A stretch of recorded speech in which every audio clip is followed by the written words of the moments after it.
Salut Sonia. Salut Mounir, tu vas bien? Ça va et toi? Ouais, super. Merci d'avoir accepté l'invitation. Écoute, merci à toi de m'avoir invité, ça me fait très plaisir. Bah écoute, on va parler un petit peu Yes. autour d'un café. Allez, let's go.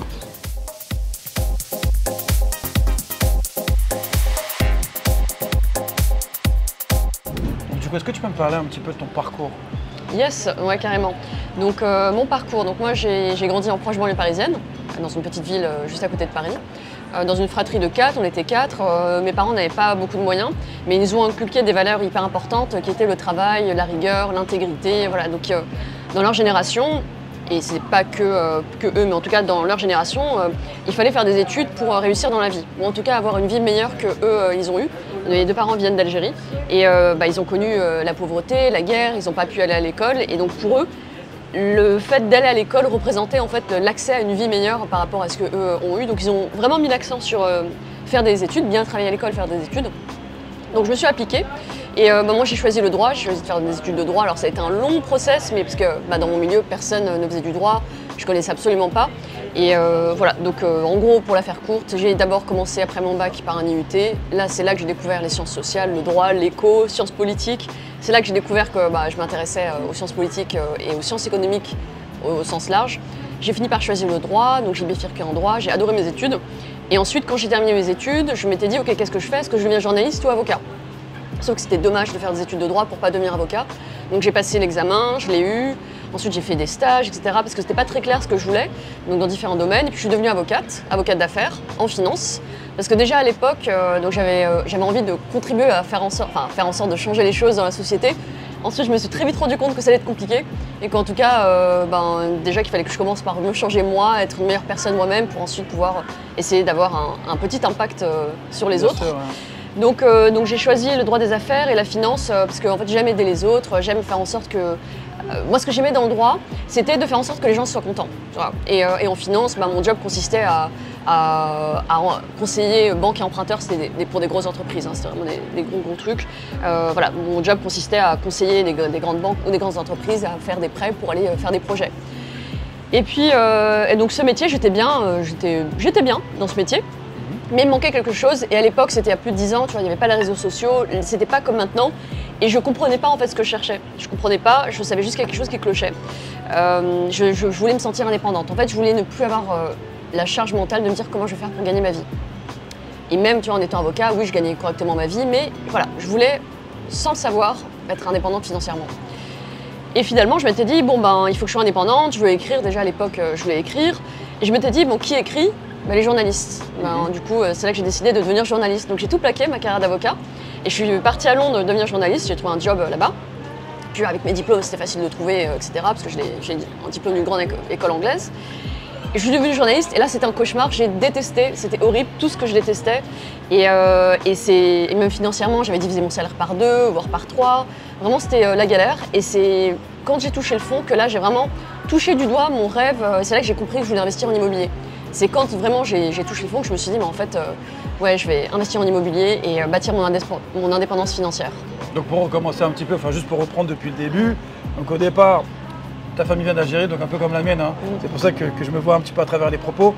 Donc ils ont fait des sacrifices, hein, je suppose, hein, pour partir d'Algérie, arriver en France. En plus à l'époque, c'était pas facile, hein, avec les cartes d'immigration, les cartes de résident que la France donnait, il fallait plein de documents. En tout cas, il fallait justifier de pas mal de choses. Tu voulais me dire quelque chose? Ouais, non, à l'époque de mon père, c'était facile parce que la France cherchait des travailleurs algériens. C'était en quelle année à peu près? 62, mon père est venu en France juste après l'indépendance d'Algérie, ouais. D'accord, ouais. Incroyable. Oui, c'est vrai qu'à ce moment-là, effectivement, ça peut... moi, les miens sont arrivés une dizaine d'années après. Mais bon, c'était pas facile, mais c'était pas non plus très compliqué. Mais en tout cas, ils avaient tous le même dream, c'était changer leur vie et surtout apporter une meilleure vie, en tout cas, aux enfants. Et c'est un petit peu, je pense...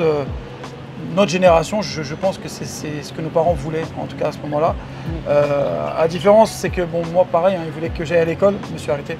Juste pour rebondir un peu sur ce que tu disais, en fait, j'ai compris, si tu veux, que le business, très tôt, puisque j'ai commencé à faire des marchés, j'ai acheté des affaires à Port d'Aubervilliers, je les revendais sur le marché, et je me suis rendu compte qu'on pouvait faire de l'argent rapidement, tu vois.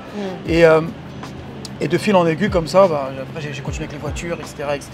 Mais bon, en tout cas c'est très intéressant parce que tu vois finalement la vision elle est exactement la même pour nos parents. et pour nous aussi. Et bon, du coup, toi, tu as continué sur des études d'avocat, sur journaliste, puisque finalement, tu voulais faire de ta passion aussi un rêve. Ce que je comprends un petit peu à travers ce que tu me dis, c'est pas que l'aspect financier. Puisque tu vois, tu étais prête à aller vers le métier de journalisme, en sachant que tu n'allais pas forcément gagner la même chose. Par contre, tu avais un objectif derrière. L'objectif, d'écrire quelque chose, de raconter un petit peu ta vie, de remettre un petit peu en lumière ce que tu as vécu, comment tu as fait pour en arriver là. Donc en tout cas, moi je trouve ça très très intéressant, bravo pour le parcours. Et après, l'immobilier, je pense que c'est aussi un rêve pour tout le monde. Investir, c'est pas donné à tout le monde, et surtout en France, on voit qu'il y a comme une complexité au niveau du dossier, une complexité, il faut présenter des fiches de paye, il faut être éligible, il faut avoir très souvent un garant, il faut avis d'imposition. Et ensuite, après, il y a des personnes qui investissent bien, intelligemment, maintenant à travers des structures, à travers des montages. Et donc moi, je veux juste revenir vraiment sur cette partie-là, tes investissements en immobilier. Qu'est-ce que tu as fait en France? Est-ce que tu as investi? Est-ce que tu étais plutôt porté sur du rendement, des opérations de marchand de biens? Qu'est-ce que tu fais en France? Ouais, alors, ce que j'ai fait, au départ, moi, mon premier achat, c'était une résidence principale. Je savais juste, dès que j'ai commencé à travailler, tu vois, je t'ai dit, j'étais bien, j'aimais mon travail, mais je voulais pas être dépendante de mon emploi alors que j'étais bien. Et donc, à l'époque, aucune information. Mon père était dans le bâtiment, mais il me disait déjà qu'avant, les prix de l'immobilier, vraiment, ça valait rien du tout. Et puis, on voyait petit à petit les prix monter. C'était au début des années 2000, notamment. Et du coup, d'abord, résidence principale. Ensuite, je suis partie à Londres, je suis devenue journaliste. Et là, j'ai mis mon appartement en location. Et c'est là que j'ai compris vraiment, réellement le concept, en fait, de t'achètes un appartement et tu mets un locataire et on te paye ton crédit. Donc ça, j'ai compris. Et à Londres, du coup, j'avais touché le fond, vraiment c'était horrible. Et c'est là que je me suis dit, ok, je vais rentrer à Paris et je vais bâtir un empire immobilier. C'est là que j'ai décidé. Et donc je suis rentrée à Paris, j'ai repris un travail d'avocate d'affaires. Et là, tout de suite, en moins de 3 mois, j'avais trouvé ma première opération. Sauf que, il m'est arrivé ce qui arrive à tout le monde, quand on est tout seul dans son coin, sans personne pour nous inspirer. En fait, j'ai laissé le temps passer et il s'est rien passé. J'ai juste fait un investissement. En plus, j'ai mis mon autre appartement en location aussi. Je suis partie vivre dans une location parce que je voulais vivre plus proche de mon cabinet parce que je travaillais beaucoup. Et je croyais que c'était trop cher. Et donc, j'ai pris une location. Du coup, j'avais 2 appartements en location plusieurs années, sans qu'il se passe rien. Et donc, j'ai laissé le temps passer. Et ensuite, ça c'était en 2018, j'ai eu 2 déconvenues professionnelles, l'une après l'autre, en fait, harcèlement, vraiment, parce qu'en cabinet d'affaires, c'est très dur. Moi, j'avais pas de problème, ça faisait 10 ans à peu près avec les stages que je travaillais, j'ai pas de problème, voilà, les gens ont des sautes d'humeur, je laisse glisser, voilà. Mais là, c'était vraiment, je suis tombée sur deux personnes avec qui c'était très compliqué. Et là, je me suis dit, ok, là vraiment, en plus, ça faisait quasiment 10 ans que je travaillais, et en cabinet d'affaires, au bout d'un moment, il faut devenir associé. Au début, tu es collaborateur, après, il faut devenir associé. Et si tu veux pas devenir associé, il faut partir. Donc là, je m'étais dit, ok, il est temps de partir, mais pour faire quoi? Et si tu veux, j'avais vraiment oublié ce rêve de bâtir un empire immobilier. Mais donc dans un cabinet que j'avais rejoint, ça s'était très mal passé avec l'avocate qui m'avait recruté. Et là, sur le coup, je me suis dit, elle m'avait dit, écoute, ça marche pas, qu'est-ce que tu veux faire? Est-ce que tu retournais dans ton cabinet précédent? Alors pour moi, il était hors de question. Là, je me suis dit, ok, avant de perdre ce job, vite, il faut que je rachète un appartement. Donc c'est là que j'ai racheté le 3e. Et après, je suis devenue juriste dans une institution publique. Je détestais ça. Moi, j'ai besoin de dynamisme. Je suis très dynamique. Et puis, c'était un nouveau domaine. Enfin, vraiment, c'était horrible. Mais c'est là vraiment que je suis devenue vraiment investisseur. Je me suis mise à fond. Et là, j'ai fait 2 opérations. Je me suis mise à fond. 2 opérations par an.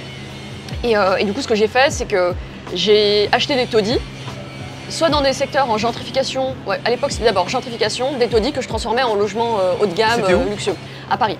D'accord. À Paris, ouais. Et moi, je me concentrais sur le 18e arrondissement. Ok. 18e arrondissement. Et si tu veux, très vite, je me suis rendu compte, donc j'ai commencé à cumuler les biens, sauf que quand on investit, au bout d'un moment, la banque vous dit vous avez atteint votre taux d'endettement, etc.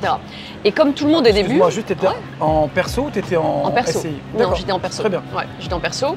Et le truc, c'est que quand tu commences à cumuler les biens, au début, en fait, là, c'est là que tu te professionnalises. Okay. Parce que acheter 1 bien, 2 biens, 3 biens, tout le monde peut le faire. Okay. Et la jonction, elle se fait vraiment au-delà de 3.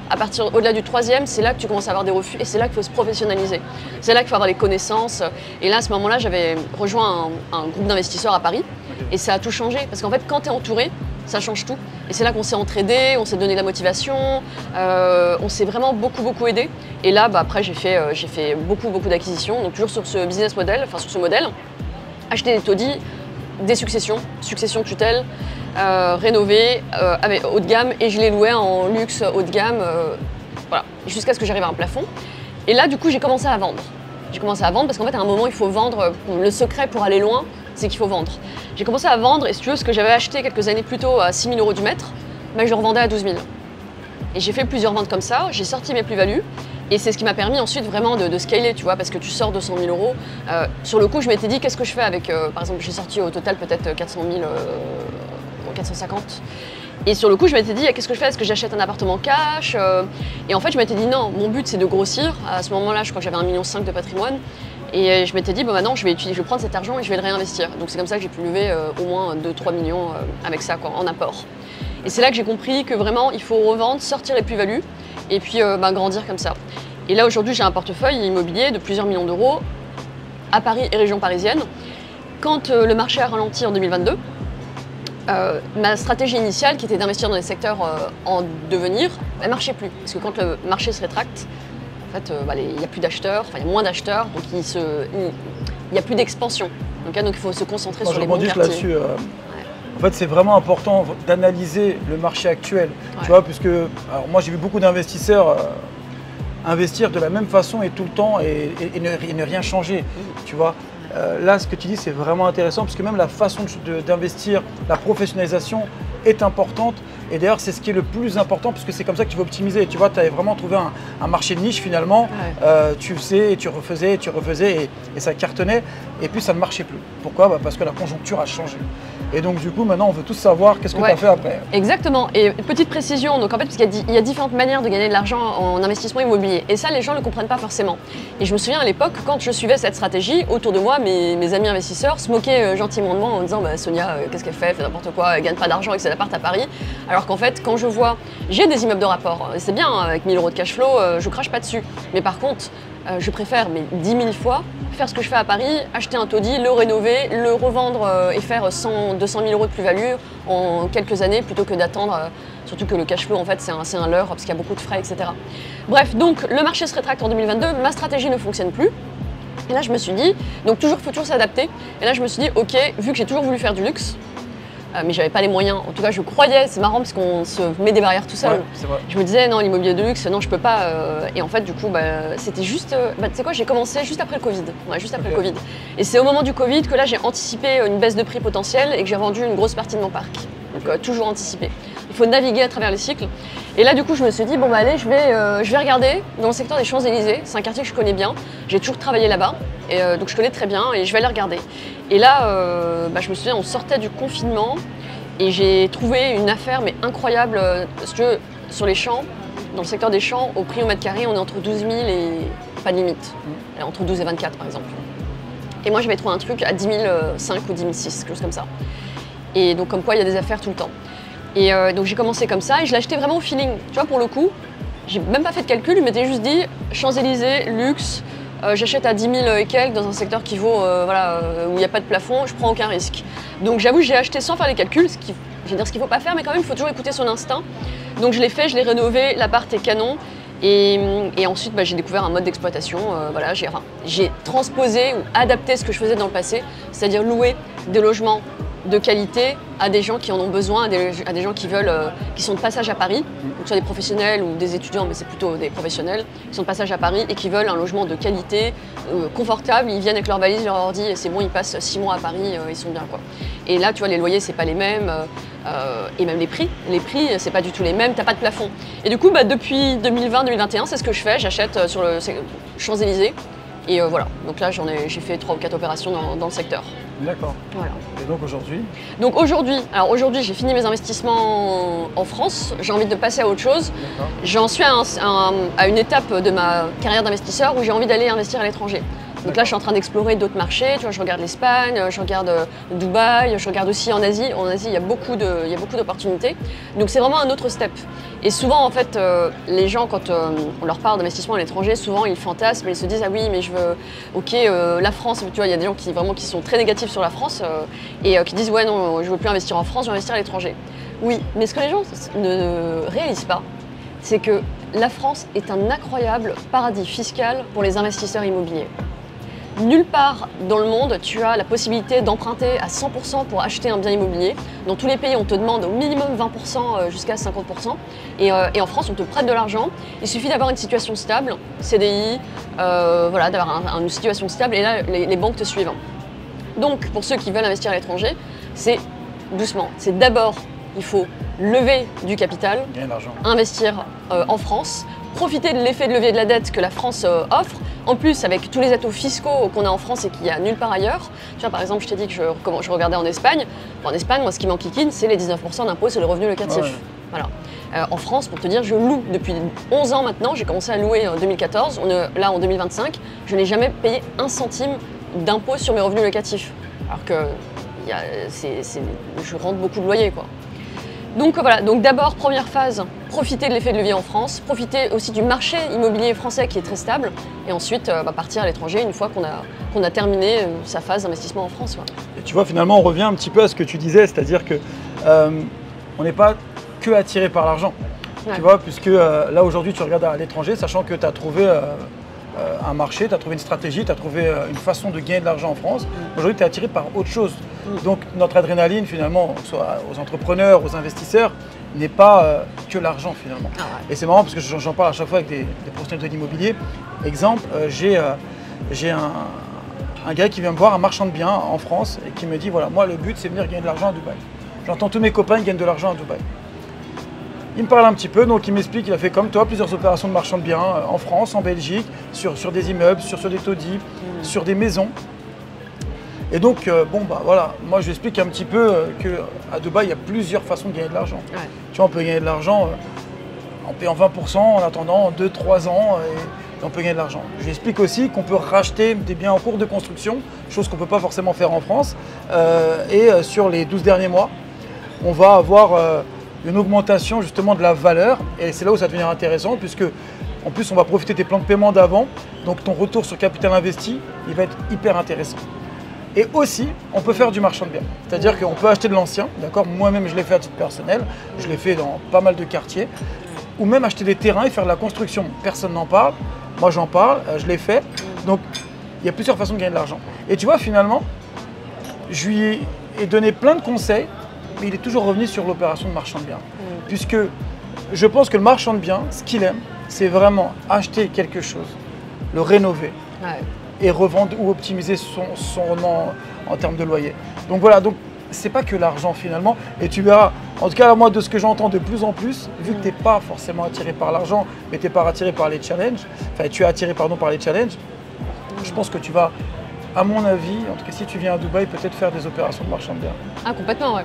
Oui, parce qu'effectivement, il y a différentes manières de gagner de l'argent. Et même à Dubaï, de ce que je constate, tu vois, quand on vient à Dubaï, les gens disent ok, achète dans le neuf, tu vas faire une plus-value, etc. Mais il n'y a pas que ça, il y a d'autres manières. Il y a typiquement dans l'ancien, comme ce que tu dis, surtout par exemple les villas, en fait, où tu as des marchés qui sont limités, le nombre de maisons et de villas, il est limité. Et là, voilà, tu achètes, tu rénoves. Et de toute façon, le tout, c'est d'être sur le terrain, de regarder et de faire ce qui nous parle. Parce que même dans l'activité de marchand de biens, tu as différentes manières de faire. Parce que tu as dit, soit tu achètes dans le neuf, soit tu achètes dans l'ancien. Il y a plein de manières différentes de faire. Et tant que, pour moi, tant qu'on se fait plaisir, quand on est dans son axe, en fait, l'argent vient tout seul. Exactement. Exactement. Et donc là, tu m'as parlé de maison, donc je suppose que tu as déjà un petit peu regardé, tu t'es déjà un petit peu renseigné. Ouais, j'ai regardé, ouais. Regardé, alors on est vers où? On regarde quoi? Alors on regarde The Springs, on regarde Jumeirah Islands. Ah ouais. Donc là par contre, on commence pas petit. Enfin, Springs, on commence petit, Jumeirah Island, on commence pas petit. Ouais, petit à petit, on grandit, ouais. Petit à petit. C'est comme en entreprise, tu commences stagiaire et puis après, petit à petit, tu gagnes en expérience. Alors juste, pour reparler un petit peu Springs, hein, donc on va retrouver différents types de townhouse, parce que là-bas, on va retrouver des townhouse, on va retrouver des 2 chambres, 3 chambres, 4 chambres. La plupart des investisseurs qui veulent commencer petit, elles vont commencer généralement sur donc, le plus petit type, donc là, 2 chambres. Ouais. Et si tu as regardé, donc, à 3 millions. Voilà, on va retrouver 2 types. 4M, 4E, corner, pas corner. Après, il y a des vues. Le but, je suppose, c'est d'acheter le moins cher possible, bien rénover et revendre. Alors 3 millions, moi je l'ai vendu. Il faut savoir que pendant en fin 2020, début 2021, elles se vendaient à moins d'1 million. Voilà. Aujourd'hui, si tu fais une bonne affaire, d'ailleurs, ce qui est bien à Dubaï, c'est qu'on peut vraiment voir les transactions en direct. Hein, c'est-à-dire que tu as une transaction qui passe aujourd'hui et le lendemain, on peut la voir. Les dernières transactions, on a un petit peu tout. On est entre 2,6, 2,7 et ça monte jusqu'à même 4 millions, 4 millions 5 en fonction de la position. Si c'est Lakeview, parce que tu as des lacs, tu sais, à Springs, là ça a monté, ça va exploser. Si ça n'allait pas, du coup on va retrouver même à 2,6, 2,8. Ouais. D'ailleurs là, moi je recherche des affaires pour un client, tu vois. Et la problématique qu'on peut rencontrer sur un marché, sur une communauté qui est mature, ouais, c'est que la plupart des maisons sont louées. Ah oui. Alors attention, c'est un faux problème. C'est un faux problème puisque le marché augmente quoi qu'il arrive. Donc l'argent que tu poses aujourd'hui va continuer de monter de toute façon, parce que le prix au mètre carré va continuer d'évoluer, même si tu n'as pas commencé, même si tu n'as pas abordé ta rénovation. Donc ça va toujours continuer. Donc il y a pas mal de choses à regarder, il faut être bien encadré, il faut bien comprendre. En fonction des compromis de vente aussi, tu as des conditions suspensives, ouais, tu vois.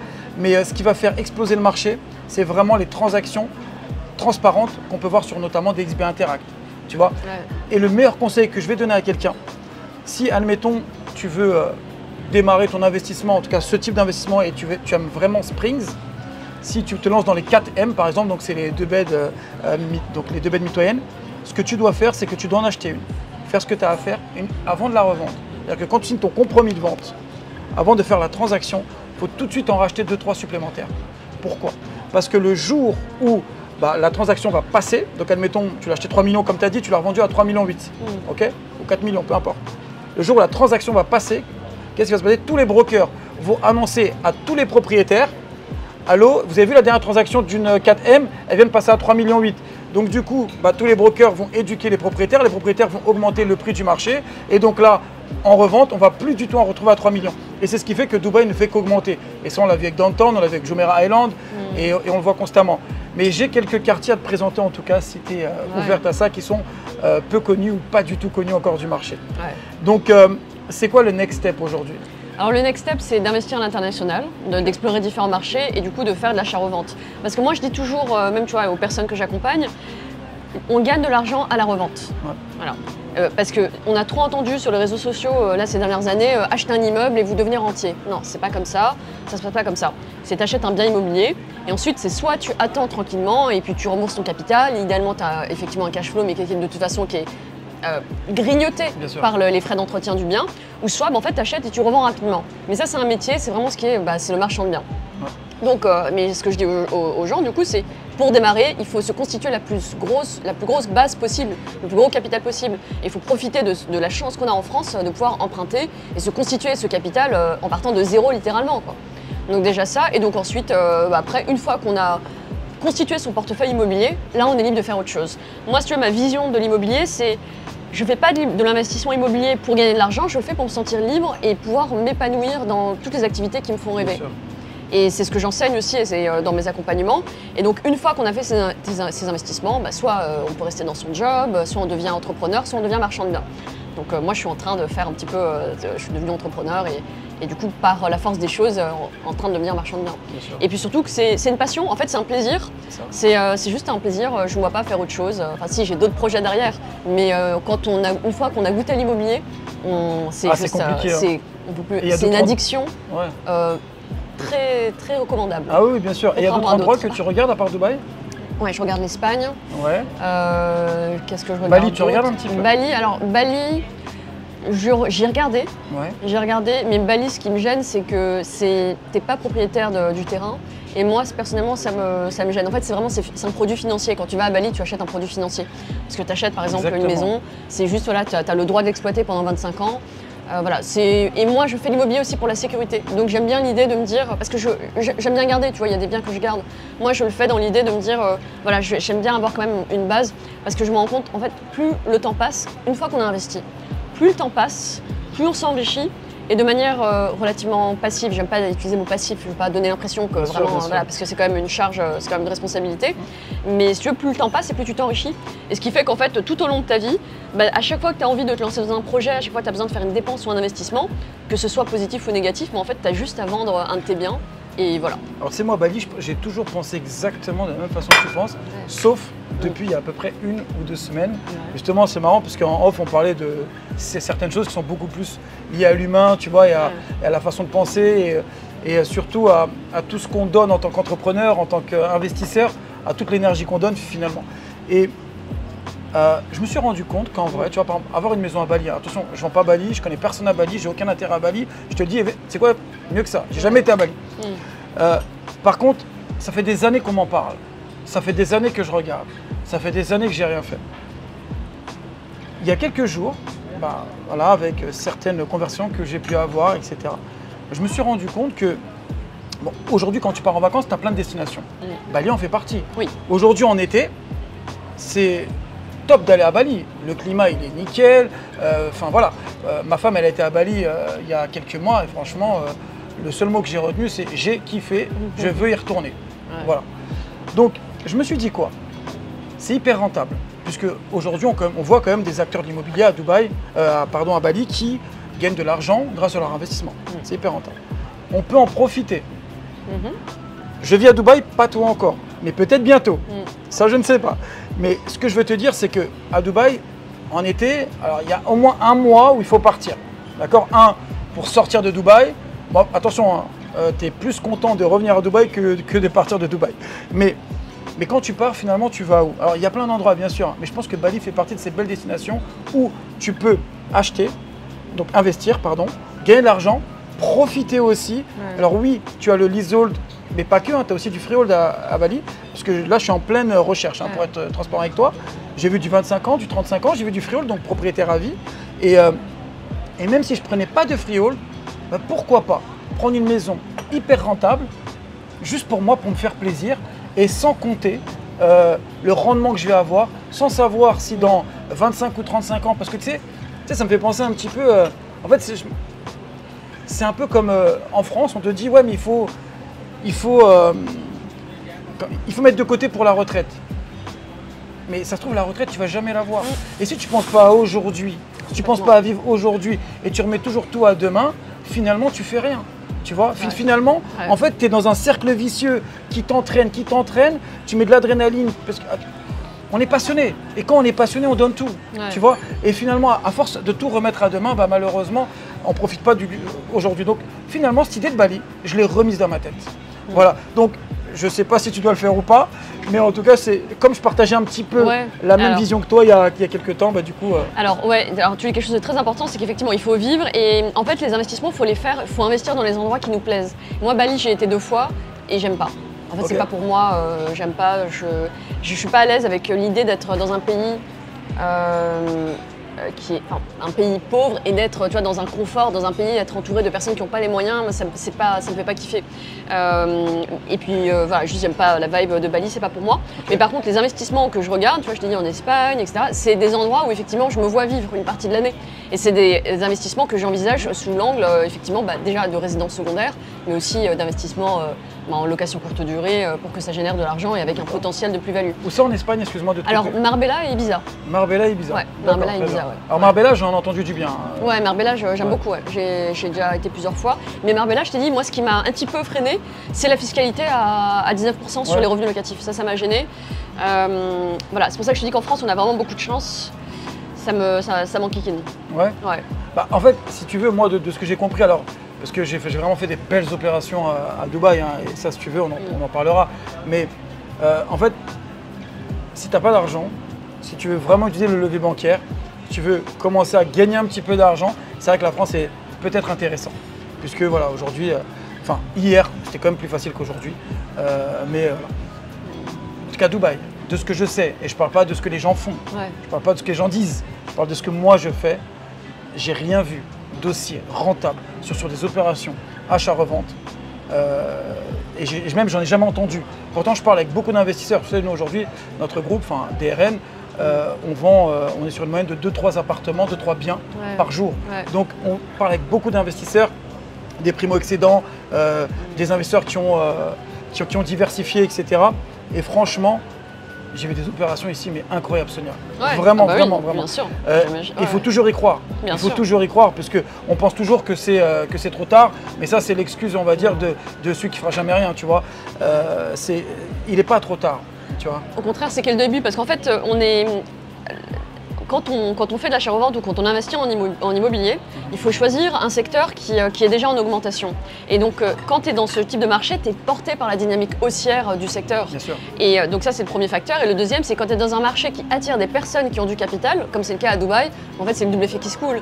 Tu investis dans un marché où les gens ont de l'argent, où il y a une espèce de flux migratoire international, où toutes les personnes fortunées viennent se réfugier à Dubaï. Et donc, tu as une hausse du marché qui fait que toutes les opérations que tu fais sont de toute façon profitent de cette dynamique haussière. Ouais. Et en tant que marchand de biens, il faut choisir des secteurs qui augmentent. Bien sûr. Ça fait partie des décisions. Regarde, tu vois, quand 2022, le marché a commencé à se rétracter à Paris, j'ai changé ma stratégie, je suis allée sur du luxe parce que le luxe se maintenait et maintenant c'est bon. Donc là, ça fait quelques années qui sont passées et je suis à la recherche de nouveaux marchés qui ont une dynamique haussière. D'accord. Tu n'as toujours pas investi à Dubaï? Pas encore. Pas encore, d'accord. Est-ce que tu as investi à l'étranger ou pas encore? Pas encore non plus. Ouais. D'accord. Ouais. Donc pour toi, le premier coup de fusil, il va aller où? Il sera là où je trouverai l'opportunité. D'accord. Ouais. Et pour l'instant? Pour l'instant, je suis encore en recherche. Le truc aussi, c'est que je suis en train de créer une société. J'ai créé une société il y a 1 an et ça me prend énormément d'énergie. Donc si tu veux, là, j'ai mon capital qui dort et c'est dommage. Je perds de l'argent. J'ai mon capital qui dort, mais j'ai pas la disponibilité mentale encore de me mettre à fond. Parce que c'est un travail quand tu arrives dans un nouveau marché. Il y a tout un travail de découverte, de découvrir le marché, de développer son réseau, etc. Mais ça c'est le projet 2025. Donc j'ai terminé, en plus il y a eu mon livre il m'a pris beaucoup de temps à écrire, j'ai passé 1 an et demi à l'écrire. Ensuite il y a eu ma société que j'ai lancée et là du coup je suis prête à me remettre sur l'IMO. Ouais. Donc on commencerait quand même peut-être par une petite maison ou un appartement? Ouais, exactement. Ouais. Mais dans tous les cas on fera du marchand de biens. Jusqu'à preuve du contraire. Jusqu'à preuve du contraire. Okay, j'ai plus besoin de locatif. D'accord. C'est beaucoup, en fait, c'est un business. En soi, avoir du locatif, c'est un business. Alors c'est très bien, encore une fois, moi j'ai démarré vraiment de zéro. J'ai commencé, j'avais vraiment pas d'argent du tout. J'avais un crédit étudiant de 30 000. J'ai fini par me mettre en coloc, etc. pour réussir à trouver l'apport. Et du coup, maintenant, c'est bon, j'ai suffisamment de locatif. Ouais. En fait, alors, moi je pense un petit peu comme toi par rapport au locatif. On est vraiment aligné là-dessus. Moi aujourd'hui, en tout cas, perso, le locatif ne m'intéresse pas. Je pense qu'aujourd'hui, en tout cas, avec les différents marchés qui s'offrent à nous, d'accord, tu as parlé d'Espagne, on a parlé de Dubaï, bon, je parle un petit peu de Bali, on n'a pas parlé d'ailleurs du Maroc, mais il y a pas mal de marchés aujourd'hui qui peuvent être dynamiques, qui peuvent être intéressants, dans lesquels on peut encore gagner de l'argent. Et je pense qu'il faut aussi regarder par rapport à l'âge aussi. Ouais. Puisque être libre financièrement à un moment donné, c'est se constituer un capital, c'est avoir des rentes, mais les rentes, ça peut être une finalité pour moi finalement. Je peux me dire que je vais construire suffisamment d'argent pour qu'à un moment donné, je les place et que ça me rapporte X euros, X dollars tous les mois. Voilà. Moi aujourd'hui, je le vois pas comme ça du tout. Ça m'intéresse pas. Moi, le locatif ne m'intéresse absolument pas. Par contre, faire un achat en revente, donc réduire la temporalité, c'est ça qui m'intéresse, moi aujourd'hui. Et à Dubaï, c'est possible. Il y a pas mal de possibilités à Dubaï. On a aussi des effets leviers à Dubaï, parce qu'on pense que c'est pas possible, mais il y a plein de gens qui savent pas qu'on peut faire un crédit bancaire, même en étant pas résident à Dubaï. Absolument, on peut totalement le faire. Avant, c'était même 50%, on est d'ailleurs passé à 60%, puisque Dubaï facilite au fur et à mesure et tout le temps, justement, les expatriants ou les futurs investisseurs. Donc, on peut faire du crédit, on peut faire du plan de paiement, on peut arriver avec full cash. Alors attention, c'est pas facile non plus. Même quand tu fais un crédit, il faut savoir que le propriétaire, c'est plus difficile d'aller négocier. Ouais. D'accord ? Quand tu arrives avec un pré-approval, parce que c'est le minimum qu'on te demande quand tu commences tes recherches ici, le propriétaire, déjà, si tu n'as pas de pré-approval, merci. Ouais. Et si tu en as un, du coup, la négo elle va être un peu différente. Donc tout dépend de ce que tu recherches. Maintenant, il faut juste être bien éduqué, bien formé, bien informé aussi sur le marché. Ouais, exactement. En fait, on est aligné là sur le locatif. En fait, le locatif, c'est un business. C'est juste quand tu es déjà occupé, quand tu as déjà une activité professionnelle, tu mets en place des biens immobiliers qui se remboursent, ça te constitue un capital pendant que tu es occupé à faire autre chose. Du coup, c'est lent. C'est lent et c'est long. Alors que, mais une fois que tu as terminé cette phase, là, tu fais de l'achat-revente. En fait, c'est plus rapide. Mais l'inconvénient, c'est que du coup, tu n'as pas de capital immobilier. C'est un business. Dans les deux cas, c'est un business. Le locatif, c'est une entreprise. C'est juste que, en fait, tu vends un service qui est le fait de se loger. Donc oui, il y a une charge mentale, il y a des choses à faire. Mais c'est bien quand tu es occupé sur autre chose. Alors que l'achat-revente, déjà, il faut un certain nombre de connaissances. Et puis, c'est quand tu arrives au stade où tu as plus de temps à y dédier. Après, tu as des vendeurs de rêve qui te disent non, tu peux faire des opérations d'achat-revente, tu peux être marchand de biens sur un coin de table. Non. non, il faut connaître le marché, il faut trouver les opérations, il faut avoir les personnes de confiance. C'est un vrai métier, surtout en France, alors peut-être pas à l'étranger, mais surtout en France où tu as un certain nombre d'obligations hyper lourdes sur les marchands de biens. Tu as une responsabilité professionnelle, par exemple tu achètes un bien immobilier, il y a un défaut par exemple de structure sur ce que tu as acheté et que tu as vendu, même si tu n'étais même pas au courant de l'existence de ce défaut, bah, tu es quand même responsable vis-à-vis de ton acheteur. Bien sûr. Donc c'est un véritable métier et bah, il faut du temps quoi. Il faut du temps et de l'expérience aussi. Et du capital également. Du capital. Tu sais qu'à Dubaï, les investisseurs deviennent de plus en plus exigeants. Autant en France, bon, je sais qu'il y en a qui font du 4, 5, 6%, 3% pour certains. À Dubaï, on a quand même des rendements assez intéressants, 7, 8%, avant un petit peu plus, du coup, pour ceux qui ont acheté avant et qui mettent en location aujourd'hui. Des investisseurs qui ont acheté des appartements à 200 000 qui sont valorisés aujourd'hui 250, 300 000 en 2-3 ans de temps, ils ne sont pas contents. En n'ayant mis que la moitié des 200 000, d'accord? Donc, retour sur capital investi, bah, on est sur quelque chose de extrêmement intéressant. Il n'est pas content. Un appartement qu'il a acheté 200 000, qui loue à 2 000 € par mois, il n'est pas content. Les gens deviennent super exigeants à Dubaï. Il faut le savoir, c'est que, alors, il y en a beaucoup qui ont investi à Dubaï, mais qui n'avaient pas investi avant.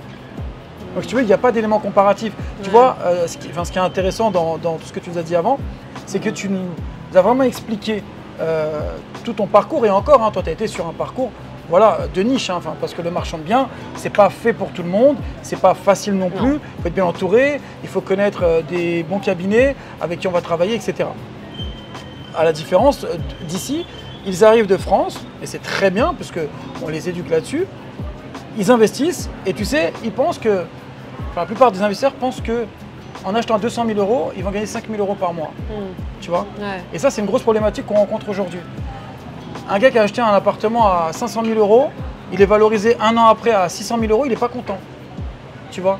Et ça, tu vas vraiment t'en rendre compte une fois, si tu, en tout cas, discutes avec beaucoup d'investisseurs ici à Dubaï.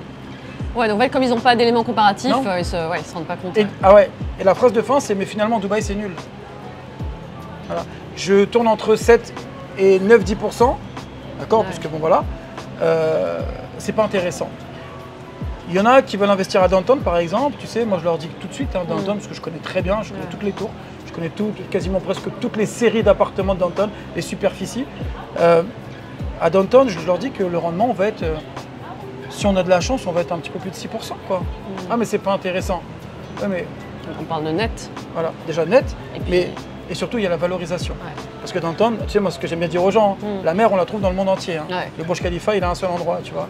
Et je te donne un exemple, tu sais, moi je suis devenu propriétaire d'un Skyview. Il faut savoir que Skyview, donc c'est Adresse, hein, c'est une adresse 5 étoiles. Il faut savoir qu'ils ont été lancés à 4 millions de dirhams avant le Covid.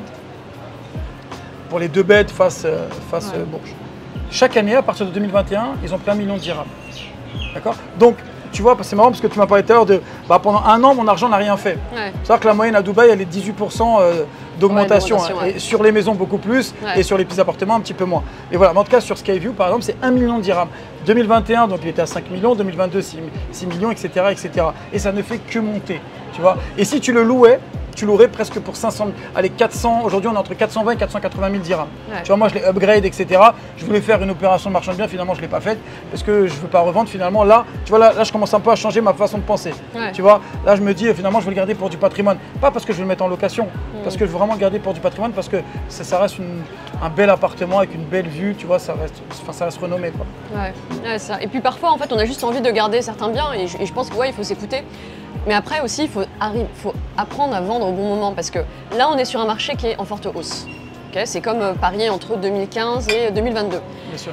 Donc là, tout le monde est excité. Quand on est dans un marché comme ça, tout le monde a envie d'acheter, tout le monde vient. Mais sauf qu'à un moment, effectivement, les arbres ne vont pas jusqu'au ciel. Et c'est comme ça, c'est l'économie est cyclique et le marché immobilier est cyclique. C'est comme ça, il faut le savoir.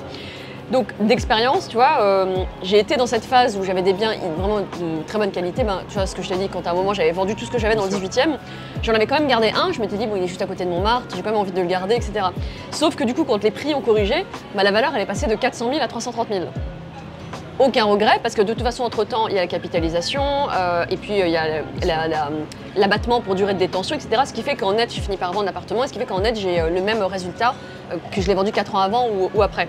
Mais il faut juste, c'est ça, arriver à jongler avec les cycles et anticiper. Donc c'est-à-dire que là, on est clairement dans un cycle haussier et il y a des choses qu'on fait quand on est dans un cycle haussier et il y a des choses qu'on fait quand on est dans un cycle baissier. Donc typiquement, voilà, garder sur de biens et puis juste quand on commence à sentir le vent tourner, moi c'est juste voilà, mon expérience d'un marché qui se retourne à Paris, c'est juste au moment où on sent qu'il y a un potentiel pour que le marché se retourne, et ben là, vendre avant que le marché se retourne en fait. Bien sûr. C'est juste ça. Donc il faut être attentif. Et juste pour parler de marché, hein, à Dubaï, tu sais, beaucoup parlent de prix au mètre carré qui est très bas à Dubaï. Alors c'est vrai, mais il faut faire attention, à Dubaï, on rajoute les balcons et les terrasses dans la superficie qu'on compte également. Donc il faut, si on veut faire une vraie comparaison, il faut bien comparer le prix du mètre carré.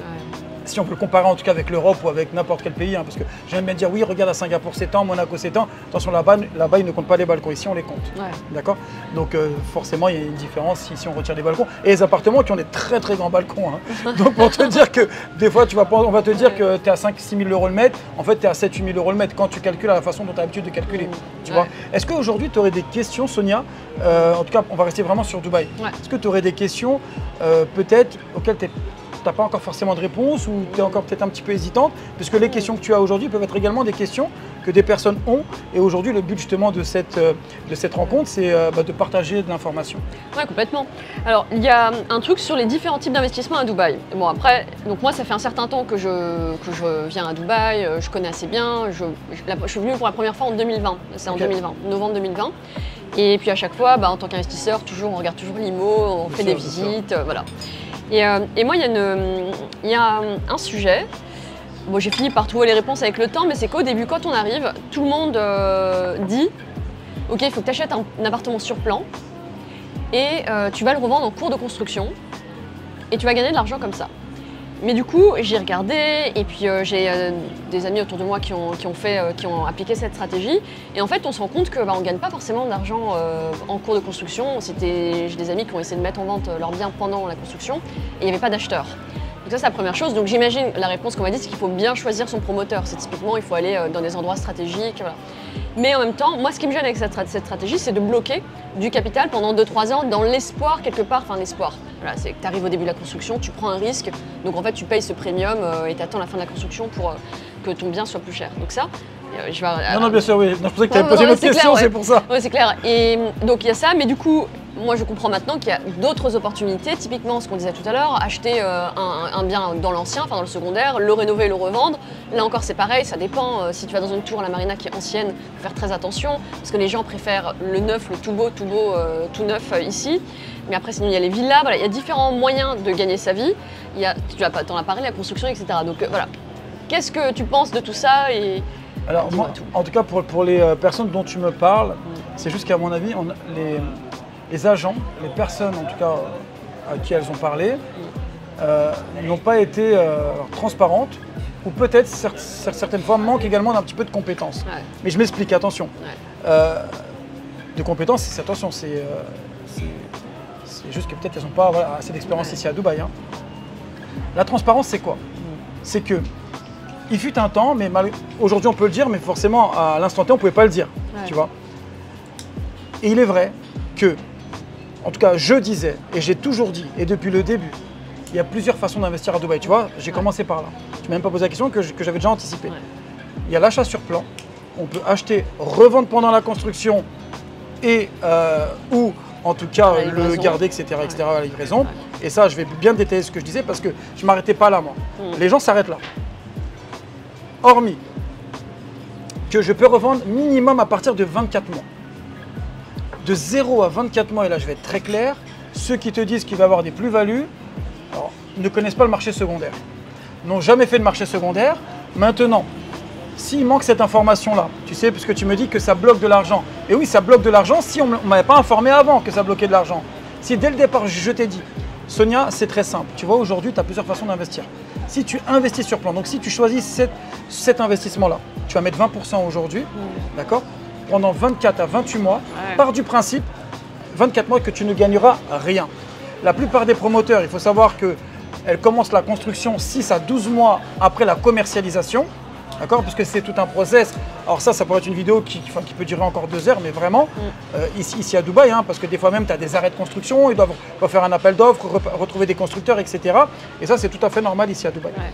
Donc voilà. Donc, si on t'a informé au départ que Sonia, tu allais bloquer ton argent pendant 24 mois parce que tu ne gagnerais rien pendant 2 ans, on n'aurait pas eu le même discours. D'accord? Je pense que ces personnes-là ont voulu revendre 6 à 9 mois après ou 12 mois après, puisque aujourd'hui, c'est une super trend en ce moment. Acheter avec Ellington, acheter avec Meras, acheter avec Emar, et dans 6 à 9 mois, du coup, tu pourras revendre avec, et là c'est le chiffre magique, 30% de plus-value. D'accord? Bon, déjà on parle de 30% de quoi? Sur le capital investi, ou on parle vraiment sur la totalité? Alors il y en a, ils m'ont dit sur la totalité. Donc ça veut dire que juste, on va faire des mathématiques, hein. Je pense que tu es bonne en maths et moi aussi. Donc j'achète un appartement à 2 millions de dirhams, j'ai mis 800 000 dirhams parce que je revends à 40%, par exemple sur Ellington, et du coup, je vais, alors ils ont dit quoi? 30%, donc ça veut dire que je revends à 2,6 millions. Donc je mets 800 000, je gagne 600 000, donc je reprends 1,4 million en moins d'1 an. Ouais. Alors que tu as la même opération que tu peux faire juste à côté sur un appartement, alors qui n'est plus à 2 millions de dirhams, qui va être à 2,1 millions ou 2,2 millions, et où tu sors que 20%. Donc toi, Sonia, si tu as le choix entre mettre 440 000 dirhams et 1,4 million, plus, attention, frais de DLD, bon ça que tu payes dans tous les cas, mais quand tu passes en secondaire, tu payes aussi la commission de l'agent. Donc plus 2%, donc finalement tu es plus à 1,5 million, 1,6 million. Donc est-ce que tu veux rajouter 1 million de dirhams sur la table aujourd'hui, sachant qu'à côté tu as un appartement qui est un petit peu plus cher, donc tu sors 1 million de moins, tu vois? Donc si tu veux, pour les investisseurs en fait, si tu veux, qui se sont malheureusement en tout cas rapprochés d'agents qui n'avaient pas d'expérience dans le marché secondaire, forcément le discours il s'arrête là. Aujourd'hui, il y a quand même une façon, hein, et après je vais parler des autres investissements, mais il y a quand même une façon. Aujourd'hui, on a des outils et on est totalement transparent à Dubaï. Premièrement, si quelqu'un te dit qu'il va pouvoir te revendre l'appartement, on est d'accord qu'aujourd'hui, l'outil le plus puissant ici à Dubaï s'appelle Property Finder. Ouais. Ou Bayout ou Dubizel. Property Finder est le numéro 1, d'accord? C'est des statistiques et c'est une réalité. En acquisition de leads et aussi en transaction. Donc du coup, tu vas sur Property Finder, tu tapes le nom de l'agence et le nom de l'agent. Donc tu vois déjà si l'agence dans laquelle l'agent travaille, est-ce qu'ils sont référencés avec Property Finder? Parce que comment un agent, il peut faire de la revente? Il va te dire quoi? Ah non, mais j'ai des acheteurs en interne. Alors déjà, si c'est un Français, il faut savoir que les Français, c'est un marché de niche et encore moins parce que tu sais, nous on est habitués à faire, et tu en as parlé tout à l'heure, le levier bancaire, le crédit, encore moins à les mettre, tu vois, les 1,4 million sur la table. À la limite, les 20%, je peux t'attirer, mais pas 1,4 million. Donc là, vous vous adressez à qui? Aux Russes, aux Anglais, aux Indiens, ceux qui ont compris le mindset. Et ces gens-là, d'ailleurs, ne veulent pas le mettre de plus-value tout de suite. Elles attendent le dernier moment pour faire, tu vois, on va dire, le bon coup. Donc déjà, ça, tu vois, ça, tu peux le regarder. Deuxième élément, tu vas sur Dubai Rest et tu regardes, tu tapes le nom de l'agent. S'il sait faire ce genre d'opération dont il te parle, on est d'accord que si je vais sur Dubai Rest, je tape son nom, son prénom, parce que Dubai Rest, on ne voit pas les transactions off-plan, mais on voit les transactions secondaires. Donc on est d'accord qu'il a des transactions secondaires, puisqu'il est en train de te dire qu'il va te faire quelque chose, donc montre-le-moi. Donc tu sais, c'est juste que les investisseurs ne sont pas au courant de certaines choses, alors qu'aujourd'hui, tout est disponible à Dubaï. On peut tout vérifier en toute transparence ici à Dubaï. Tu peux vérifier l'état du projet, la progression du projet. Tu as des photos également sur Dubai Rest. Tu peux regarder ton agent immobilier, s'il a déjà fait des transactions ou pas. Quelles transactions, qu'est-ce qu'il a fait, s'il a un profil sur Property Finder. Tout ça, il faut le regarder. Et j'ai même vu que tu peux même vérifier si le RIB qu'on te donne pour faire un virement d'un projet off-plan, si c'est le vrai RIB. Parce que tu sais, un jour, j'ai rencontré une fille. Comment je l'ai rencontrée? À un event, je sais pas, IMO. On s'était super bien entendu, une fille, une résidente ici. Et puis elle m'a emmenée chez Nakil. Elle m'a emmenée chez Nakil, elle m'a dit tiens regarde, etc. Et elle m'a montré, je lui ai dit ah bah ouais, pas mal. Et puis là d'un coup, elle m'a dit, je me suis dit bon pourquoi pas me positionner sur un appartement. Et puis là elle m'envoie par email un RIB. Tiens, est-ce que tu peux faire le virement de 400 000 ou je sais pas 800 000 dirhams, voilà tu m'envoies sur ce RIB. Je lui ai dit non, je peux pas. Enfin, j'ai été avocate en finance pendant des années, j'ai même fait du contentieux, j'ai travaillé, j'ai défendu des personnes qui se sont fait arnaquer sur des escroqueries. Je vais pas faire un virement de 800 000 € sur un RIB que tu m'envoies par mail, un truc comme ça. Voilà. Mais j'ai appris ensuite que tu as un site sur lequel tu peux vérifier le RIB. Dubai Rest, ouais. C'est incroyable. En fait, sur Dubai Rest, c'est exactement le même site dont on parle. Dubai Rest, alors on va le dire, hein, c'est Dubai, D-U-B-A-I, R-E-S-T plus loin. Tu peux vérifier le projet, donc l'évolution du projet. Tu as les photos également, parce que chaque 3 mois, le gouvernement vient faire un statut du projet, donc c'est savoir on en a à quel pourcentage. Prennent des photos et sur ce même projet-là, en dessous, tu vas voir le nombre d'appartements qu'il y a, il y a combien d'appartements one bedroom, studio, deux bedroom, et juste en dessous, tu as le compte séquestre du projet. Pourquoi? Puisque à Dubaï, les premières étapes, si tu veux, avant d'aller commercialiser, déjà, on doit valider donc, le cahier des charges auprès de Dubai Land Département. Bon, déjà, il faut être propriétaire du terrain à 100%. Ouais. Alors, avant, on ne pouvait pas faire de crédit sur les terrains. Maintenant, ça a changé. On peut commercialiser un projet sur plan avec un terrain qui est sous crédit. Exemple, District 1 Ouest, aujourd'hui, donc alors attention, District 1 c'est qui? Nakhil, Mohamed bin Rachid. Donc ils ont un crédit aujourd'hui avec Mashreq Bank, par exemple, d'accord? D'ailleurs, même quand on fait une revente sur District 1 Ouest dans le secondaire, on voit clairement qu'il y a une petite complexité supplémentaire parce que le secondaire est complexe et c'est pour ça que la plupart des agents ne veulent pas se mettre dedans. Il faut avoir du listing, on gagne beaucoup moins et surtout c'est plus long. C'est une réalité. Voilà, donc là je ne travaille pas dans l'intérêt du client, je travaille dans le mien. Tu vois, donc te proposer du off-plan, c'est beaucoup plus facile. Hop, ah tiens, paye 5 000 €, t'es propriétaire, tiens, fais un RIB, etc. Merci, au revoir. Et dans 2-3 mois, j'encaisse ma commission. Tu vois, ça, c'est un petit peu dommage. Alors, attention, c'est pas dommage pour tout le monde, parce que tu en as qui ne le savent vraiment pas. Tu as des agents qui ne savent pas du tout, parce qu'elles n'ont pas été formées, simplement, qu'on peut faire des belles opérations secondaires. Mais tu vois, par exemple, là, toi, tu arrives avec une idée claire. Tu dis, bon, voilà, moi, j'aimerais faire des opérations de marchand de biens. Et sur ce type d'opération, il n'y a pas le choix. Tu vois, mais j'en suis sûr que la plupart des gens ont dû te dire, si tu investis avec Nakhil, si tu investis avec Mira, si tu investis avec Ellington, tu mets 20% et dans un an, parce que c'est ça, c'est un an, 30%. Ça, c'est les deux nouveaux chiffres super trend sur les agents immobiliers à Dubaï. Mettez 20% et dans un an, vous gagnerez 30%. Tu vois, en fait, c'est qu'il faut se méfier des promesses qui sont trop alléchantes, ou il faut se méfier de ce genre de personnes. En fait, c'est que ça me rappelle quand j'ai commencé à investir à Paris. Quand j'ai commencé à me constituer un réseau, très vite, en fait, on me proposait des biens dans le neuf, tu vois. Et en fait, parce que ce soit la banque ou des personnes, en fait, tout de suite, on vient te faire des promesses incroyables. Et en fait, il faut faire son enquête. Tu vois, typiquement, je me souviens à l'époque, j'avais rencontré je sais plus ce qu'il faisait, mais bref, quelqu'un qui était dans l'IMO. Et il m'avait dit, tiens, achète à Épinay-sur-Seine. Voilà, c'est temps, il m'avait montré les plaquettes, etc. Et je me suis dit, mais non, alors moi je démarrais dans l'investissement, donc je connaissais rien. Mais j'ai été faire mon enquête, je suis allée sur place, j'ai vu que c'était au milieu de nulle part, Épinay, j'ai vérifié les prix dans l'ancien, les prix dans le neuf. Surtout qu'en France, on ne fait pas du tout d'argent dans le neuf. Et en fait, il y a beaucoup de personnes qui ont essayé de me vendre des produits comme ça. Sauf qu'en fait, il faut faire son enquête, il faut aller sur place, il faut comprendre par soi-même. Et là, en l'occurrence, à cette époque, on me proposait en France que des produits dans le neuf. Je suis allée voir 3-4 promoteurs, j'ai pris mon carnet, je suis allée poser des questions, j'ai fait mes calculs, et là j'ai compris que c'était pas intéressant. Donc là c'est pareil, je trouve que quand on vient dans un nouveau marché, oui on vient, on nous dit des choses, mais il faut toujours les vérifier par soi-même. Bien sûr. Il faut faire les calculs soi-même, il faut aller vérifier, quoi.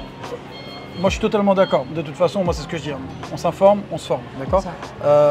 Juste pour te résumer très simplement, pour que les gens comprennent bien. 3 façons d'investir, en tout cas ici à Dubaï, le reste je ne le maîtrise pas. Et en tout cas si tu investis en Espagne et que tu as des bons tuyaux, je suis super ouvert à ça.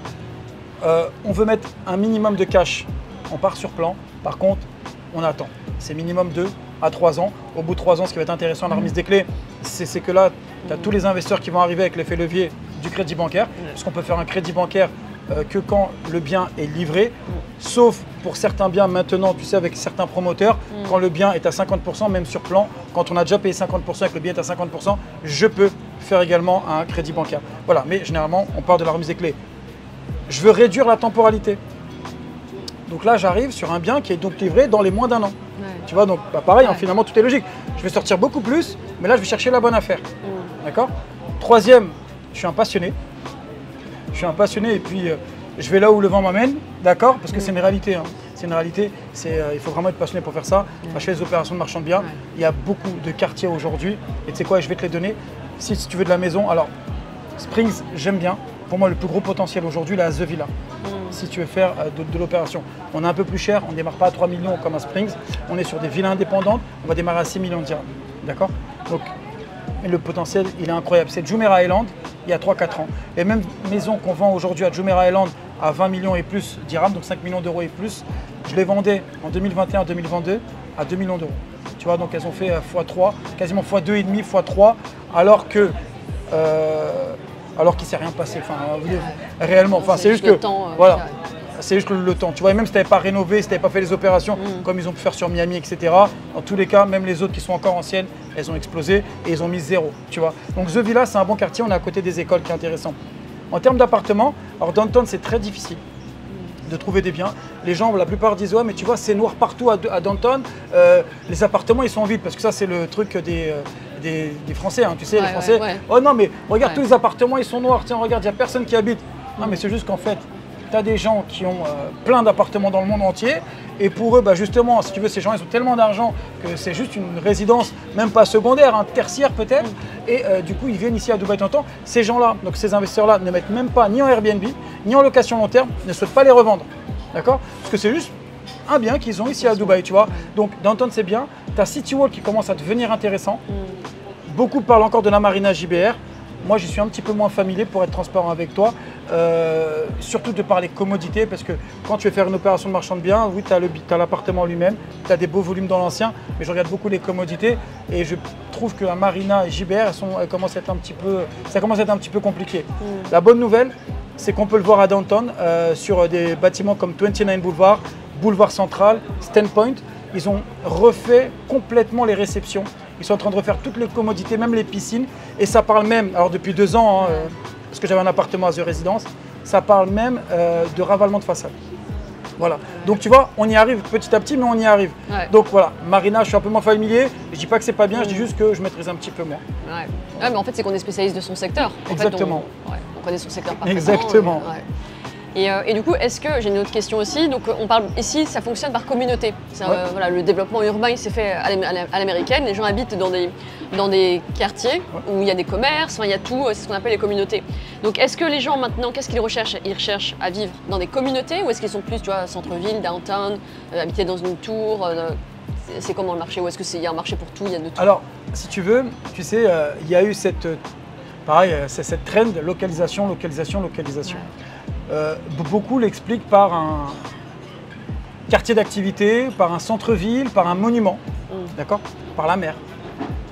Parce que à Dubaï, ou peut-être sûrement ailleurs, hein, mais encore une fois, je parle de ce que je connais. La localisation, elle est très simple. La localisation, tu la détermines par tes centres d'intérêt. Quand tu viens en famille, peu importe l'argent que tu as, déjà, quand tu viens en famille, parce que c'est pas pareil si tu viens en famille que si tu viens célibataire ou si tu viens en jeune couple. Quand tu viens en famille, ta première préoccupation, c'est les enfants. Donc, elles vont chercher les écoles. D'ailleurs, on peut le voir, tu as des quartiers, notamment, aujourd'hui, tu vois, je t'ai parlé de The Villa, on y est.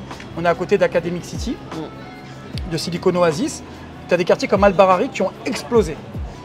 Parce que c'est le quartier le plus vert de Dubaï, d'accord? Et aujourd'hui, d'ailleurs, tu as même la fille du Cheikh Al Maktoum qui habite là-bas, tu vois?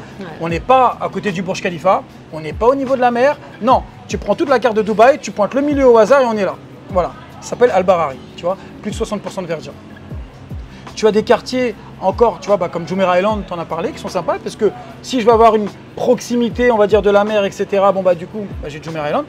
Si tu veux être à équidistance entre Downton et la Marina, je vais prendre du Dubai Hills. Et pour répondre à cette question-là, est-ce que je vais préférer un bâtiment? Moi, je vais te donner mon exemple. J'ai toujours vécu en maison. Je suis arrivé à Dubaï, je voulais vivre en maison, c'était mon petit rêve, tu vois. Finalement, je me suis retrouvé à Downton et j'ai kiffé Downton. Je descends, je peux marcher, il y a de l'énergie partout. Parce que voilà, je suis un entrepreneur et j'aime ça. J'ai le Dubai Mall à côté, j'ai les fontaines si je veux voir les fontaines, j'ai des restaurants. Si je veux aller n'importe où, voilà. Bon, le seul endroit, comme je t'ai dit, où je ne suis pas super fan, c'est la Marina. Voilà, bon ça je le dis et je l'assume, d'accord. D'ailleurs, si vous voulez acheter à la Marina, passez surtout pas par moi. Non mais voilà, par contre, j'ai des collaborateurs qui travaillent sur la Marina, mais pas moi. Voilà, donc bâtiment ou maison, ton idée elle peut changer en fonction de quand tu arrives à Dubaï. Si les expatriés viennent à Dubaï pour s'installer, ce que je conseille, alors là c'est pas le même raisonnement que quand on est investisseur. Si tu viens t'installer, je te conseille, mais vivement, de venir et faire un tour des quartiers. Déjà de comprendre. Parce que sinon, tu vas être, tu vas être poussé par des amis, de la famille, des gens que tu connais, qui t'ont dit que là-bas c'est bien, là-bas c'est bien, ah ça c'est le top, en famille ça c'est top. C'est faux, parce que mes envies à moi ne sont pas les mêmes que les tiennes, ne sont pas les mêmes que celui qui est derrière la caméra là ou là, on est bien d'accord. Donc si tu veux, aujourd'hui il faut découvrir, il faut se laisser le temps. Il y en a beaucoup qui viennent, qui louent une année et ensuite achètent au bout d'une année. Alors avec de l'expérience, quand je vois le prix et l'augmentation, quasiment, on n'a pas eu 18%, c'est pas intéressant du tout. Mais en vrai, si je pense perso et je suis prêt à perdre de l'argent, c'est ce qu'il y a de mieux à faire. C'est une réalité. C'est ce qu'il y a de mieux à faire. Pourquoi? Parce que si je viens m'expatrier, je ne calcule pas l'argent. eh ben, j'ai envie de me sentir bien et j'ai surtout pas envie de me tromper. Même si je vais gagner de l'argent sur le bien que je vais revendre après, il n'y a pas de problème. Mais se sentir bien, je pense que c'est, on va dire, la priorité de toutes les personnes qui viennent à Dubaï. Elles viennent à Dubaï parce qu'elles veulent se sentir bien, elles veulent être en confort, elles veulent de la sécurité. Et en vrai, même si elles mettent opportunité en premier, la réalité c'est que l'opportunité passe en dernier. Ouais, non mais en fait c'est ce que je dis toujours, la priorité c'est de se sentir bien, et ensuite une fois que tu te sens bien psychologiquement, que tu es bien mentalement, là c'est bon, t'es en forme pour faire tout ce qu'il faut quoi. Mais je suis complètement en phase avec toi, quand on vient dans un nouveau pays, il faut tester soi-même, moi ce que je conseille c'est de rester minimum 10 jours. J'ai remarqué en fait en dessous de 10 jours, t'as pas vraiment compris, t'as pas vraiment vécu le quartier.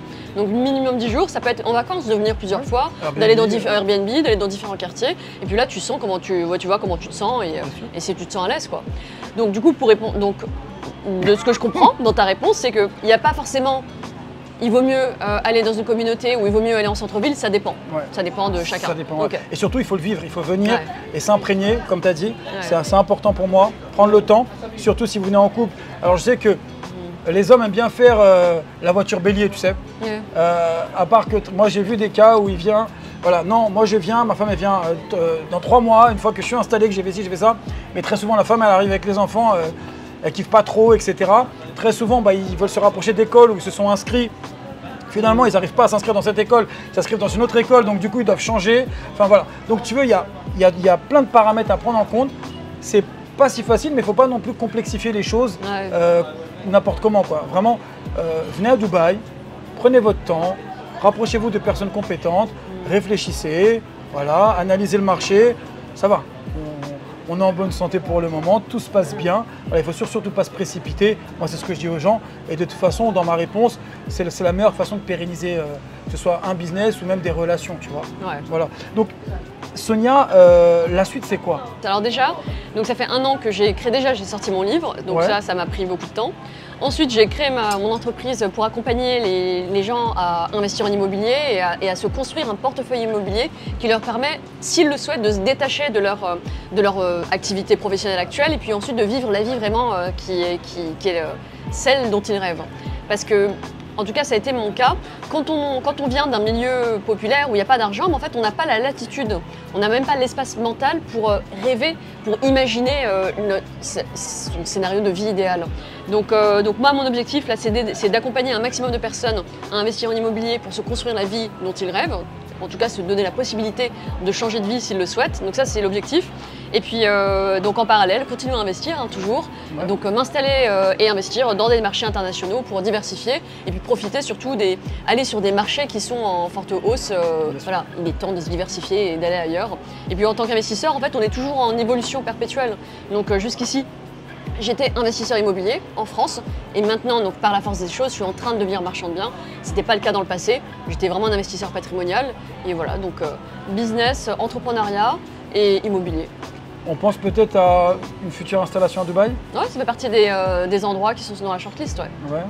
Et j'ai une dernière question. Beaucoup de gens voient les prix monter à Dubaï, ils voient l'intérêt croissant de Dubaï, et il y en a beaucoup qui disent que Dubaï est une bulle et qu'il y a une hype et que ça va s'arrêter. Moi j'ai mon avis, mais j'aimerais avoir le tien. Alors, je ne vais pas m'étaler dessus, d'accord, parce que j'aimerais bien présenter des chiffres réels pour, on va dire, appuyer ma réponse, d'accord, parce qu'on peut dire plein de choses, mais aujourd'hui, je pense que les chiffres sont beaucoup plus concrets que les paroles. Bon, déjà, il faut comprendre ce que c'est une bulle, avant ça. Aujourd'hui, il y a une vraie demande comparée à l'offre. Aujourd'hui, il y a des vraies transactions qui passent au quotidien comparé contrairement à ce qu'on peut penser en tout cas. Les gens pensent que c'est une bulle, mais quand je regarde les transactions, si je vais sur DXB Interact, donc là, tu pourras le mettre, DXB Interact, je clique, je regarde entre janvier 2021 et aujourd'hui, on est en mai 2025. Il faut savoir que chaque année a été une meilleure année que celle d'avant. Premier élément déjà indicatif, j'ai un marché qui est en évolution comme ceci. D'accord? Donc la demande, elle est toujours au-dessus de l'offre. La population, elle fait qu'augmenter. D'accord? Donc moi je regarde, on va dire, c'est ça notre travail aussi, c'est regarder les feux. Plus il y a de feux verts et plus c'est intéressant. Maintenant, est-ce qu'on peut trouver un endroit où il n'y a que des feux verts? J'en doute, mais c'est aussi un petit peu le risque de l'investisseur. C'est aligner le maximum de feux verts. Et je vais regarder surtout le plan et la vision de Dubaï. savoir qu'à Dubaï, il y a plusieurs plans. Tu as le plan 2033, 2040, 2050. Il y a en fait, si tu veux, il y a une stratégie entrepreneuriale qui a été clairement mise en place.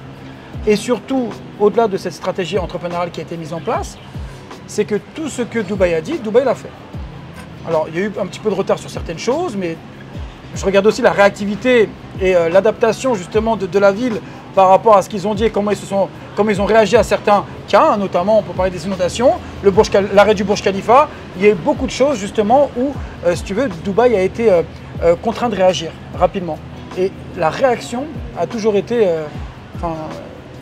24-48 heures après, il y a toujours une réaction immédiate de Dubaï. Et donc, j'ai toujours de la demande. Les chiffres ne font qu'augmenter. La population qui augmente. La vision, elle est constante, elle est présente. Il y a alors le problème de la population, enfin pas de la population, de la pollution. Il y a un problème de pollution. Alors il faut savoir que Dubaï, oui, fait partie des villes qui sont les plus polluées au monde, mais à l'inverse, Dubaï est la ville qui se dépollue le plus rapidement au monde. Tu vois? Donc, si tu veux, donc il y a un plan d'action qui a été mis en place. Donc moi, c'est tout ça que je vais regarder finalement pour voir si c'est encore intéressant ou pas. Finalement, la bulle, elle est toujours là, la bulle. Et à un moment donné, peut-être elle va péter ou pas, d'accord? Une bulle, elle peut durer 50 ans, 70 ans, 100 ans, la bulle. Une bulle, enfin, on est toujours dans une bulle en vrai, tu vois, on vit dans une bulle, hein, tu vois. Voilà, donc si tu veux, ma réponse, moi, c'est ça. Mais moi, j'aimerais un jour, en tout cas, si on a l'occasion, vraiment de plus étaler le sujet, puisque là, moi, je voulais vraiment qu'on parle de toi et non de Dubaï. Mais je veux quand même ta réponse, hein. Pour moi, c'est important, Sonia. Ouais. Mais un jour, on en parlera avec des chiffres, avec du concret, j'espère. Ouais. Non, carrément, c'est un sujet hyper intéressant. En fait, moi, mon avis, c'est que le monde est de plus en plus globalisé. Et depuis toujours, tu as des sociétés qui se développent plus ou moins. Et ce que je constate, c'est qu'on vit dans un monde de plus en plus globalisé et où les personnes qui ont beaucoup d'argent viennent se réfugier dans certaines zones. Si tu veux, maintenant, avec l'essor d'Internet, avec l'essor du commerce, du e-commerce et du business sur Internet, ce que je constate, c'est que tu as des destinations dans le monde qui sont, je vais dire ça, instagrammables, en tout cas des destinations qui sont agréables à vivre, où il fait beau, il fait bon vivre, c'est agréable. Et pour moi, ces destinations, il n'y a pas que Dubaï, on a Bali, on a Marrakech, on n'en a pas parlé, toutes ces destinations comme ça, où il fait bon vivre. Moi, mon avis, c'est qu'on arrive dans une nouvelle ère où en fait les gens vont avoir le choix de leur lieu de résidence, et c'est déjà le cas, on le voit depuis les 5 dernières années, et où du coup les personnes qui ont le choix, qui ne dépendent pas physiquement de leur lieu de travail, vont s'installer dans ces destinations agréables où il fait bon vivre, et Dubaï en fait partie. Et on voit maintenant qu'il y a une espèce de compétition des gouvernements pour attirer justement un certain type de personnes. Et on le voit aux Émirats, ils font tout pour attirer des personnes. Tu vois, même Trump, lui avec son visa, là, je crois 5 millions de dollars, etc. Donc on a une espèce maintenant de compétition de gouvernements qui ont compris qu'elles ont le pouvoir et la capacité d'attirer des personnes qui ont un fort pouvoir d'achat et qui ont aussi la capacité de produire des emplois et de faire tourner l'économie. Donc voilà, donc mon avis, c'est que ce qui se passe aujourd'hui à Dubaï est loin d'être une bulle, au contraire c'est que le début, et qu'on assiste à un mouvement historique, en fait un flux migratoire historique qui est lié à la nouvelle économie.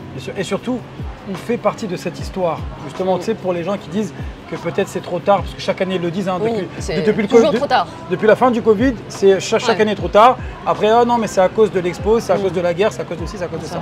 Alors que là, on peut voir clairement, le système bancaire, il s'est solidifié. Hein. D'ailleurs, on est passé devant la Suisse. La population continue de venir, tu en as parlé. Il y a beaucoup de gens qui sont en cours d'arriver également, tu vois, parce que là, même si on touche quasiment les 4 millions, donc on a pris 1 million finalement en moins de 5 ans. Donc là, on arrive clairement sur 4 millions. Il y a un vrai plan sur 2040 hein, qui avait été annoncé en 2021. C'était doubler la population, donc d'arriver à 6 millions. D'accord? Donc pour l'instant, quand je fais la moyenne, nombre de personnes qui arrivent et nombre d'années, je pense que les 6 millions, on va les atteindre avant 2040, personnellement. Et il y a quand même d'autres plans, donc je vous invite quand même à regarder. Ce qui est bien à Dubaï, c'est que tout est justifiable, donc on peut tout voir à Dubaï. Sur le site même de Dubaï Rest, on peut voir vraiment tous les plans d'action 2033, 2040, 2050, il y a même un plan 2100, d'accord? Donc voilà, donc si tu veux, Dubaï voit loin. Après, voilà, la question est, je pense que tu l'as dit et on en a parlé en off, c'est il faut se sentir bien. C'est bien beau de parler d'opportunités, de business, etc. Moi aujourd'hui personnellement je me sens bien, tu t'es pas encore installé, mais en tout cas je te le souhaite parce que tu te sentiras je pense très bien également à Dubaï. Et après je pense qu'il y a des gens qui se sentent bien ailleurs, voilà, qui font des opérations peut-être un peu moins intéressantes et qui sentent mieux que s'il y a des opérations plus intéressantes. En fait tout dépend de là où tu veux mettre ton curseur. tu vois, entre la vie, entre l'argent, entre la sécurité, entre ton confort. Moi, j'ai eu tout type de gens. Tu sais, j'ai même eu des gens qui se sont fait, enfin, je sais pas si on peut en parler, j'en ai déjà parlé une fois. J'ai un gars, une fois, il est venu me voir, il était au bout du rouleau, il s'est fait kidnapper sa fille, tu vois. Enfin, j'ai eu plein de cas, parce qu'on a eu beaucoup, on a eu des milliers d'investisseurs, on a eu tous les cas possibles. Voilà, le plus important, t'en as parlé, j'en ai parlé, il faut se sentir bien. Ouais. Aujourd'hui, Dubaï fait partie de ces endroits où on se sent bien. Maintenant, le but, c'est d'être libre financièrement, comme tu l'as dit, donc de pouvoir peut-être un peu jongler entre certains pays, à certains moments, quand on le veut. Donc, je pense que l'immobilier, l'entrepreneuriat, c'est un... Alors, être entrepreneur, ça fait partie des éléments qui nous permettent de le faire, mais l'immobilier aussi. Donc voilà, il faut continuer d'investir, il faut y aller, pas se poser de questions, être bien entouré, je pense. Ouais, exactement, c'est le mot de la fin. Donc vraiment, et se sentir bien, c'est le plus important. Juste se sentir bien, ouais. Est-ce que tu aurais un petit mot de la fin pour les personnes qui te regardent et qui, je sais pas, moi, aimeraient avoir un petit conseil de Sonia? Ouais, bah, carrément. Donc le conseil que je donnerais, c'est en réalité de commencer à investir le plus tôt possible et le plus jeune possible. Le plus tôt possible, c'est vraiment la clé. Commencer même tout petit. Et si tu veux, quand on commence, parce que moi, je fais partie de la... Je suis normale, je suis comme tout le monde. Et je me souviens, quand j'ai commencé à investir, j'étais comme n'importe qui se dit, bon, j'ai envie d'investir, mais je vais attendre. Mais attendre quoi? En fait, il ne faut pas attendre, il faut le faire le plus tôt le mieux. Et vous verrez qu'au début, c'est intimidant. Moi, j'ai failli annuler ma première opération. J'avais appelé le courtier pour lui dire que j'investissais plus. Bon, il a refusé d'annuler le dossier, je lui remercie parce que c'est comme ça que j'ai fait une plus-value de 200 000 € quelques années plus tard. Mais voilà, il ne faut pas avoir peur, il faut se lancer. Et surtout aussi, la deuxième chose, c'est que c'est jamais trop tard. C'est jamais trop tard. Moi, mon père, au début de la soixantaine, il a acheté une maison, il l'a retapé et puis il l'a revendu quelques années plus tard et il a remboursé son crédit et acheté un appartement cash dans lequel, avec ma mère, ils ont passé leur retraite de manière sereine et sans loyer, sans crédit, quoi. Donc c'est jamais trop tard. Bien sûr, et de toute façon, excuse-moi, tu vois, on pourrait durer des heures comme ça, mais tu vois, enfin, ta réponse est encore plus intéressante puisque même quand il y a eu des crises, tu vois, et on peut le voir, l'immobilier ne fait toujours que monter. Ouais. Donc finalement, l'immobilier, c'est ça. Et donc ça a baissé à un moment donné, même si on se dit que c'est la bulle, même si c'est une guerre, c'est ça. Ça a toujours remonté et on a pu le voir. Aujourd'hui, il n'y a pas un prix au mètre carré il y a 20 ans qui était plus cher que celui d'aujourd'hui. Malgré tout ce qui s'est passé dans le monde, l'équation, elle est simple, la population, elle ne fait qu'augmenter. Donc, pour répondre, pas pour répondre, mais pour terminer, n'attendez pas pour investir, investissez et attendez. Merci Sonia. Merci Sonia.